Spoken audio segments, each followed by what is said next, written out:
আমাদের একটা লজ্জার বিষয় না এটা, যে আমরা পুরুষের জন্য তারা কিছু করে না। আসসালামু আলাইকুম গাইস, ভিডিওটি স্কিপ করবেন না। দুবাইতে অটো ভিসা ক্যান্সেল হয়ে যাচ্ছে, কিন্তু সেটা নিয়ে বাংলাদেশের সরকারের কোনো মাথা ব্যথা নেই। এখন দেখেন, কিছু বাংলাদেশে পিঙ্ক কালারের বাস বের করছে, মানে মহিলাদের সার্ভিসের জন্য বাস বের করছে, ঠিক আছে, এটা ভালো কথা। কিন্তু মহিলা ড্রাইভার, মানে মহিলা ড্রাইভার রাখছে, মহিলা কন্ট্রাক্টর রাখছে, দুই তালা একটা বাস, সেটা একটা মহিলা চালাইতেছে। মহিলা সার্ভিসের জন্য বাংলাদেশে পিঙ্ক কালার বাস নামাইতে পারছে, অথচ প্রবাসী যাদের, তাদের জন্য কিছু করতে পারতেছে না। পুরুষদের জন্য যে কিছু একটা করার দরকার, যে পুরুষেরা যখন যারা বাইরে আসে, দুবাইতে আছে যারা, এখন বর্তমানে অটোমেটিক ভিসা ক্যান্সেল হয়ে যাচ্ছে, সে বিষয়ে তাদের কোনো মাথা ব্যথা নাই।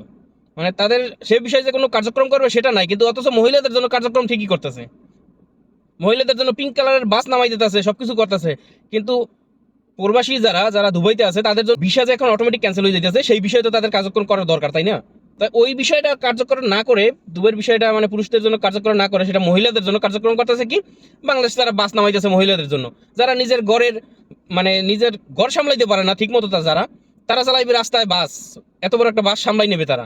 আমি কিছুক্ষণ আগে একটা ভিডিও দেখছি, ভিডিওর ভিতরে বলতেছে কি যে যে এত বড় একটা বাস, দোতলা বাস, সেটা সে তার শরীরের সাথে মানায় না, মানে তার শরীর অনুযায়ী এত বড় বাস সে চালাইতে পারতেছে না, কন্ট্রোল করতে সমস্যা হইতেছে। তো একটা মহিলারে যদি সম্পূর্ণ ট্রেনিং না দিয়ে যদি এত বড় দোতলা বাস দেয়, একটা পুরুষ দোতলা বাস চালাইতে তাদের হিমশিম খায়, যে এত বড় বাসটা কিভাবে চালাবে, মানে কন্ট্রোলে রাখতে অনেক কষ্ট হয়ে যায়। কিন্তু একটা মহিলাকে দিছে দোতলা বাস চালাইতে, সে নিজে ঠিক রাখতে পারে না, নিজের কাপড় ঠিক রাখতে পারে না, তার সে নিজের ঘর সামলাইতে পারে না ঠিক মতো, কিন্তু সে কিভাবে এত বড় বাসটা সামলাবে? বিভিন্ন ধরনের ভিডিও দেখতেছি, কি বলবো, এটা এই বিষয়টা মানে এমন পর্যায়ে নিচে, পুরুষদের জন্য কিছু করুক সরকার, পুরুষদের জন্য কিছু না করে মহিলাদের জন্য সবকিছু করতেছে। নারী পুরুষ সমান সমান অধিকার বানাইতেছে। তা কিভাবে নারী পুরুষ সমান সমান অধিকার হবে? তো পুরুষদের সাথে মহিলাদের যদি অধিকার যদি একত্র করে, কিভাবে করবে, কিভাবে হবে একত্র? দুবাইয়ের বিষয় বন্ধ, সেই বিষয় নিয়ে কোনো মাথা ব্যথা নাই তাদের। কিন্তু যারা দুবাইতে আছে অটোমেটিক, যারা এখন দেশে ছুটিতে যাইতে চাইবে, ছুটিতে যাবে, কিন্তু visa cancel, automatic visa cancel হয়ে যাচ্ছে, তারা ছুটিতে দেশে যাইতে পারতেছে না, সেই বিষয় নিয়ে তারা মাথা ব্যথা নাই, সেই বিষয় নিয়ে কোনো কাজ করতেছে না। তারা বিদেশে থাকে, তারা বাংলাদেশের জন্য তো এভিডেন্স পাঠায়, বাংলাদেশের উন্নতির জন্যই তো তারা বিদেশে যায়। তাদের বিদেশে ভিসা চালু কর, পুরুষদের জন্য কিছু কর, ভিসা চালু কর। যে ভিসা অটোমেটিক ক্যান্সেল হয়ে যাইতেছে দুবাইতে, সেই ক্যান্সেলগুলো তো কিভাবে কিসের জন্য হয়, এগুলো বন্ধ কর। যাদের ক্যান্সেল হয়ে গেছে তাদের চালু করার সিস্টেম তৈরি কর, যেন তাদেরকে, যারা অটোমেটিক ক্যান্সেল হয়ে গেছে, তাদের ভিসা চালু কর।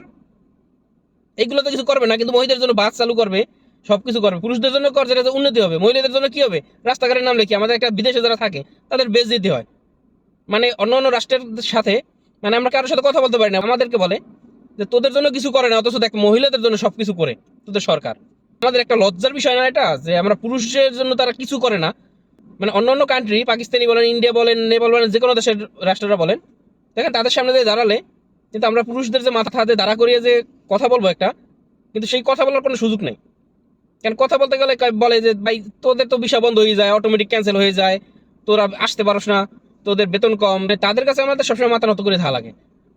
একটা সরকাররা যদি এই মহিলাদের বিষয়ে, বাংলাদেশে গাড়ি বাইর করে, পিঙ্ক কালারের গাড়ি বাইর করছে, যারা নিজেরা গাড়ি ঠিক মতো উদ্বোধনের সময় করে অ্যাক্সিডেন্ট, একটা মহিলার, একটা পুরুষ যে একটা গাড়ি নিয়ন্ত্রণে রাখতে পারে, একটা মহিলা কি সেই গাড়ি নিয়ন্ত্রণে রাখতে পারবে?